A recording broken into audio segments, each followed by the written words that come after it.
Hi, folks. This is Herb Stevenson. We're going to do a brief, hopefully brief, discussion of the model I created as a contact model. So the session is called Meeting at the Point of Contact. And hopefully I'll show you how this model can be very valuable for you, whether you're a coach or a therapist. A little about myself. I've been with the Institute, Gestalt Institute of Cleveland, about 25 years, either as a student, renter, as I was accused of at times because I was there so much, or as an instructor. I've been involved both on the clinical as well as on the what used to be called the organizational side. I have a global consulting practice and coaching practice, and I'm fast approaching my 70th year, so that's a big one. So I want to talk about contact, and I want to just be conversational about this. So some of this is going to be theoretical and see how that goes for us. But I want to then lead to, because this is an accumulation of a lot of years experience. So besides joining Gestalt Institute 25 years ago, I actually started reading Gestalt theory when I was 27. I was reading some of Fritz's work, and it was like having this epiphany of, my gosh, somebody actually makes meaning of the world the same way I do.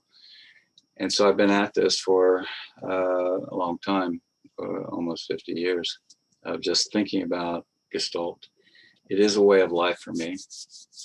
And contact for me has a variety of meanings, but one of which is it's not only the contact itself, but it's the meaning-making process that I apply to every meeting I have. So as we move forward right now, I'm going to lay a little bit of foundation about what is contact, and then walk us through until we get to the model, and hopefully you can apply it.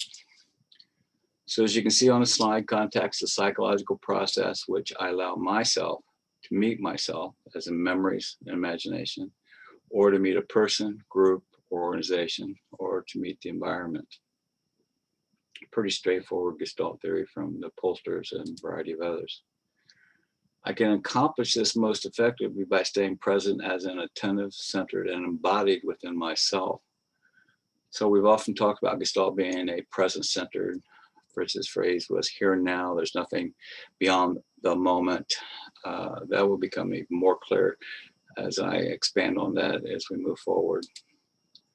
So contact means that our self-concept, basically who we are, is constructed from our experiences, which are in part determined by our range of capacities for assimilating new or intensified experiences.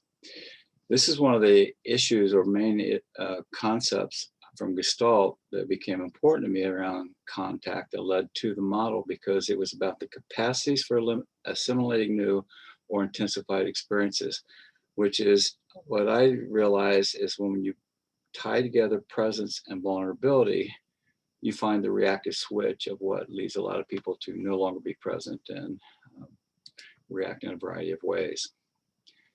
So the individual maintains a sense of self through I boundaries, what's me or not me. That is establishing bounded limits that determine how one either blocks out or permits awareness in actions at the contact boundary by determining what is not me. So again, we have at a contact point, when the energetic connection, which is what I like to refer to it as, occurs, what we end up doing is we're doing a yes, no, move forward, stop, reactive process right at that moment, and it either blocks or permits awareness. And that's one of the, as we go through this, I think that'll become clearer why that became such a founding point of this process. So contact then serves to govern the style of life, including choice of friends, work, geography, fantasy, lovemaking, and all other experiences which are psychologically relevant to one's existence. In other words, it's all the creative adjustments, that use a phrase of Gestalt, that we have made to create who we are, to feel safe, as well as to potentially thrive in this world. So contact is our engagement, if you prefer, with life. Now, one of the things that's really important for me is that I tied back is authenticity. Authenticity, therefore, is as much perception as it is about actual behavior. And what we that will become more important because, and as you'll see as I tie this one step further, it ties to the paradoxical theory of change as well. Paradoxical theory of change is a touchstone and guiding principle for most Gestalt interventions. Basically, it indicates the possibility for real change. Opens when the individual stops trying to become what he or she is not, and fully acknowledges what it is. It ties to authenticity because everybody, in a moment-to-moment basis, has a sense of their authenticity. But what Beezer was doing when he said that change does not take place by trying coercion, persuasion, or by insight, interpretation, or any other such means, it can occur when the person abandons, at least for the moment, what one would like to become and attempts to be what one is in this moment. I tied the two together, the paradoxical theory of change and authenticity, in the sense of is when we realize that even though I feel authentic in my response based on learned behaviors from all of the creative adjustments in my life.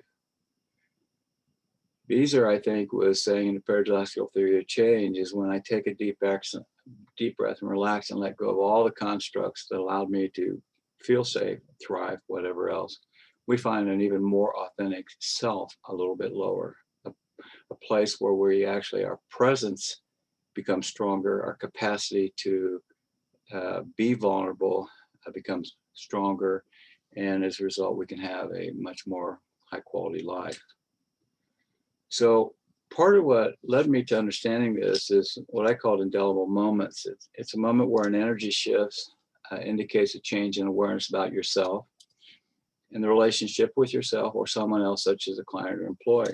And what that happened was 30 some years ago, pre-Gestalt Institute days, I was in a relationship with an individual where we had been out and having dinner, and after a training session I was doing, this was in Georgia, and some of his employees were with us and his direct reports, and they had drank too much and were levying some criticisms about the organization. And I asked the question was there anything positive that you feel about the organization? Because you obviously care if you're complaining, but I'm just curious, what is it that you want, or what are the good things?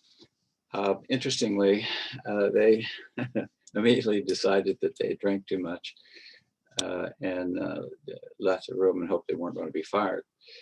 Nothing further was said with the executive director of the organization, but what ended up happening was the next day when we were driving back to the airport, and it was in those days you could just walk onto the plane just directly 5 minutes before takeoff. I was focused on getting to the plane to go home. I'd been gone for the week. And he stopped me to say thank you. And I didn't stop to get fully engaged. I just, at the moment, was too focused on what I was doing. And I said, no problem. But I realized there was a shift there, and it was a vulnerable moment for him that created problems. And I didn't know the language at the time, but when it happened, the impact is that the relationship shifted. And it shifted away, and it led to a complete separation. I no longer was doing work in that area with him. No matter, I would go back and try to talk to him about it. And I realized what had happened was that he had felt embarrassed or exposed because I did not stop to acknowledge his vulnerability. And I never forgot that. I just kept wondering, what was the trigger? And that's what led to this model. So what you might want to do right now is make a few notes with examples of any indelible moments that you have, because it'll help make this more real and applied as we go through. So you can describe what you experience. Could be emotional shifts, reaction, surprise, deep knowing something's different, deep knowing it, I know what I need to do, and you end something or you engage something. Or it could be sensory awareness, something's different, heightened. But just take a moment to scroll down a couple of words for yourself. And as a result, it'll be useful for you to have applications as we move forward. So being present is critical to Gestalt, whether it's coaches, therapists, consultants, what do you call yourself, Gestalt practitioner.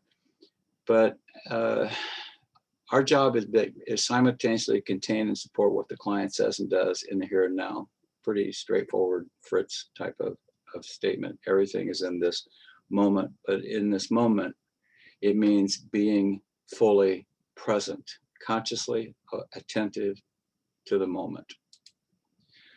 In Buddhist tradition, which I found interesting, that Fritz had actually studied Buddhism, this concept was expanded as bare attention is concerned only with the present, the immediacy of the moment.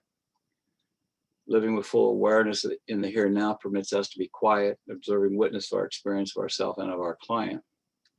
And nature often returns our awareness to a state of bare attention. It's like when we're walking through a woods and we get quiet, we suddenly notice all the tension has left our body. That's bare attention. It's the immediacy of the moment, and it's being present to that immediacy. Witnessing then is a subtler yet perhaps more powerful aspect of bare attention, is serving as a client's witness. In Gestalt, we frequently talk about this as a critical aspect of whether a coach or as a therapist. As we focus on the here and now, we become witness to the client, and more appropriately, we witness the client. And that's an important distinction, because how many times have we allowed our thoughts drift away, we're not fully present, or we're conjuring up some thought or reaction. And it's fine that we all do that. But the more we are just literally witnessing and staying fully engaged in that moment with the client, the more powerful it becomes. So again, if you wish, you can make a few notes with an example of your experiences of being witness or being witness to the client. And are you listening or hearing to know what next to say? Now, something I do with CEOs, I work with multi-billion-dollar companies as well as very small ones, and they may not have really good relationships at home. And I suggest to them as one of their exercises, because it carries over to work as well, but is they need to make eye contact for at least 1 minute with their kids, each of them, and with their partner. And I point out to them that want to do this every day for 30 days, and let's see what happens. And I do highlight to them that it's likely that person is going to say, "What are you looking at?" And they're to stay very present instead of reactive and saying, "I'm looking at you and I don't do this enough." The number of relationships and marriages that I've gotten comments from the spouses or the kids that they are now in a relationship, because in getting present, we begin to actually witness them and witness ourselves. And we all need to have that sense of validation, I guess I would say. So think about that for yourself and make a few notes. So present awareness, as we continue to move a little bit further towards the model, is the more aware an observer is, the more the client's attention is sharpened by the observer's mere presence, as if consciousness were contagious. This is one of the things that fascinated me, because the more present I am, and through a lot of meditation for 30 years and various other things, I generally sit with a completely quiet mind with my client and just listen, and attending to what I'm hearing, but attending to what I'm seeing and experiencing, so that I am having a full experience of myself as well as that person. And the interesting part is the more quiet I get, the calmer my clients get. So like a smile, awareness, your conscious presence is contagious. And it's a really important aspect, especially of what we do in Gestalt. So when we take this to the next level, present in this moment, person to person, it's creating a safe container. It's at these moments where presence can contain the vulnerability and support the client to see past the past, or to pull back the future to this moment. Oftentimes vulnerability, or we might say reactivity, interrupts the process of being fully present. So some aspect, either emotion kicks in or story kicks in. But just sitting in the quiet of the moment allows us to begin to realize that you can have another relationship with presence as well as vulnerability. So at this moment, contact with the present seems to dissolve the perceptions blocking new behavior or the necessary awareness to move forward. Insight occurs and permanent change surfaces. This is a lot of what the paradoxical theory of change was about, is I'm fully in present contact with just the moment, not my stories or all the various other things. And it seems to dissolve perceptions, blocking my new awareness or whatever else it is that is preventing me from being more fully myself. So as a reminder of going back before I jump into the model, contact is a psychological process where I allow myself to meet myself as in memories and imagination, to meet a person, group, or organization, meet an environment, a sunset, a cat, my office, my bedroom. And I can most effectively make such contact by staying fully present. And again, contact is that place where we discover a boundary between who I am and who I am not. Contact boundary is a moving dynamic between presence and vulnerability. And awareness of the contact boundary can create a sense of self that is deeper, more alive, and more aware. So if I put that into a dynamic, if contact is placed in a vulnerability presence dynamic, the immediate moment becomes a point of power or not for the client. And that's to face fear, make life changes, to be fully present to oneself. In other words, presence plus vulnerability is if I am more fully present with myself, I will likely be able to face a certain degree of vulnerability, even to the aspects of myself that I have been unable to face until now.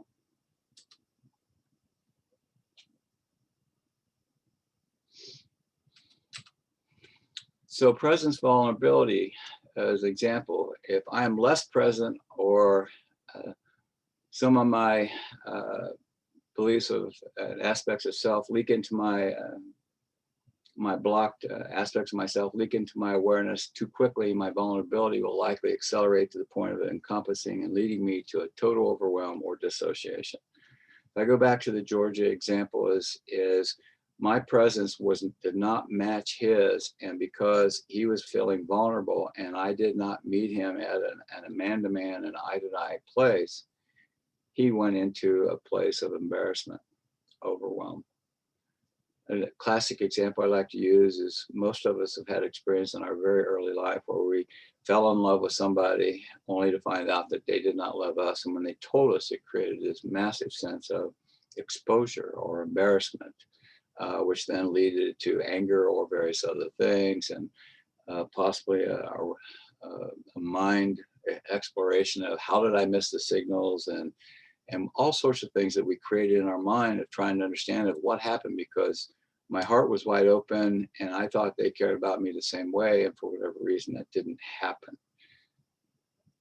And oftentimes that's a vulnerability presence breach.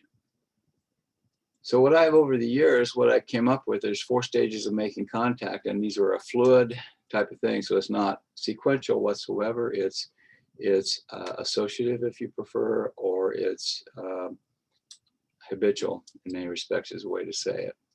So the 4 quadrants is what I looked at is an intimacy is a balanced or measured degree of presence combined with vulnerability leading to moments of intimacy. And I'll explain these further. Exposed is a high level of vulnerability and a low or no sense of self presence, leading to an experience of being exposed. Numb, I have low or no vulnerability and low or no sense of presence, leading to a numbing or zoning out, dissociating, etc. And finally, rational is low or no vulnerability, but a high sense of presence, leading to strong rational experience of self and others. Stoic is a good example of that. So I built this model, and this is a more recent version of it to show that the 4 quadrants that you have, the intimate in the upper right, rational lower right, lower left is numb, and the upper left is exposed. And you'll notice that on intimacy, there's potential for intimacy with self, other, and the environment based on the degree of conscious presence or conscious awareness and the degree of vulnerability, which basically means the point of power is in the present. And if we remember that and we support the client to stay present, we can move different ways around this type of quadrants. Now, the original worksheet that I use looks like this. So if I'm in a situation where I'm feeling very relational, excited, and connected to somebody, let's say my first love, only to find out that they no, they do not share the same feelings that I had. I now move from vulnerable and present to vulnerable and less presence, which means I'm more in a reactive mode, and I can go into embarrassed, my loss of self, overwhelmed. I can get defensive, confused, and I can then drop down temporarily, which often happens into a place of non-feeling, almost depression. Then I move a little bit further. I become very rational and maybe even judgmental, blaming them. But I'm in that place where I'm still working through all of the high impact of massive vulnerability. And I may get back up to here, uh, maybe not with that person, but I will with myself. Now, I'll give you an example because I've applied this with a lot of people with terminal cancer, and help the family as well as the individual who had the cancer to understand their reactions. And I got the map out and said, draw a circle of how you were feeling when you went into the doctor's office, and then track it, just draw circles and lines, all the places that you went as you got the news. And the interesting part is they were actually able to track it all the way around and back to the point of, many of them got back to this point of acceptance. At this point, they often were terrorized, shamed, but they would go down and then they would just shut down, completely quiet. Then they might get angry about why me, or what did I do wrong, or a variety of other things. And at this point is when they actually start getting very interested in learning more about it and what they can do and taking more control of their lives. So their self-efficacy starts coming back. And then they become actually vulnerable and present to the fact they have a disease and to their family. And it's like a centering process occurs. And it's rather fascinating because I've applied the model to a variety of situations and had a tremendous amount of response of how useful it was. Family-wise, of the cancer patient doing the same thing is going through their process simultaneously. And as a result, they begin to realize I can track myself, both the cancer patient or the, let's just say, client in general, can track themselves. And if this is a system, then the system can track each other, and we can begin to say, is what do I need to do to take care of myself? In other words, how can I do something different? So you can see these are each of the quadrants. This is intimate, where you can bounce around. It's rather interesting. I just use this as a typical process of circle and draw a line, circle and draw a line. If it's a couple or it's a leadership team, I have both of them start off filling their own map out, and then let's look at, where do I think that other person is? Oftentimes there's some resemblance, but really the resemblance, or what helps us have a conversation, is the gap between the two of them of where they were on the map and how they responded. And then the question becomes is how might we do something different to stay present so that we can ask more questions and be less reactive. So this is the exposed, showing the various areas that can happen when you utilize this map. The numb, dissociative area, and finally the rational. And then you get the entire map again to see that we actually all play across here all the way in this dynamic of making contact and doing it out of presence and vulnerability. And the more presence, I call it internal authority, which means my capacity to stay fully present plus consciously aware, allows me to stay in these two areas and be very choiceful. If I see myself over here, I often ask, and I've had clients go into the exposed area and they're not talking, I'll say, where did you go? Is this something you'd like to express? And because I've triggered a question, it puts them into the rational and begins to pull them back. The same would happen if they go into the numb stage. They will often start coming back. It's almost like you'll see a visceral reaction when I ask the question, and they begin to come back, and they'll either share or won't share. But the point of it is I begin to help them to get back to a place where we have an engagement and a presence that can begin to support them. So containing the contact boundary, witnessing creates a safe container to be, and the functioning of containing is primarily transformative, and it's accomplished with being fully present by showing up without preconceived notions, yet being able to take action or set boundaries as seems appropriate in support of the client. So you're witnessing yourself, you're witnessing what you're seeing as a client, you're asking them to witness or at least report out what's happening to them. And that creates a sense of continued intimacy and trust. It might not be intimacy in the normal sense of what we would think of it, but the fact that they're making contact with you and they are doing it from a present place creates a form of intimacy. So to bring us towards a closure, the contact models the coach or the therapist to track the client's experience and shift or shape it by using the model while being fully present. If you teach it to your client, they can do the same thing and participate. I've taught this to hundreds of people around the world during workshops, webinars for the Institute, as well as client bases. And they all find it very easy to see. In fact, they said once they have the model in their mind, they can track what's going on and make a decision to do something different. So in closing, you might ask yourself, what have you learned today? What impacted you? And what will I do different? This is model is available. We're going to provide some written materials. So if you want to do it, there's a full article written out in the Gestalt Review that details all the language as well as the Gestalt theory that supports it. And I hope that this gives you a little bit of insight. And if you have questions, you can get a hold of me at I'm Herb Stevenson. So it's herb@clevelandconsultinggroup.com. And I do answer emails and I do answer questions. So thank you for taking the time to watch this with me. And good luck and best wishes in your personal self-discovery as you stay within the Gestalt path. Thanks much.